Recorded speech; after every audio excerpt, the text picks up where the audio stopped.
If you have a PC and you will like it to be faster, here are 3 tips for you. The first tip will make your PC perform as best as possible. On your keyboard, click the Window button plus R. Type in sysdm.cpl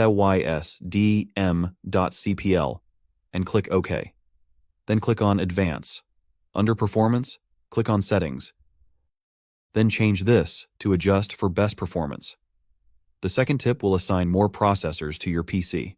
On your keyboard, click the Window button plus R again, but type in msconfig and click OK. Click on Boot. Then Advance Options. Check the box of number of processors, then change it to the highest number you see there. This third tip is super important. First, go to Settings. Click on System.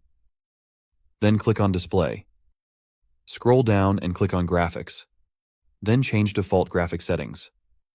After that, turn this on.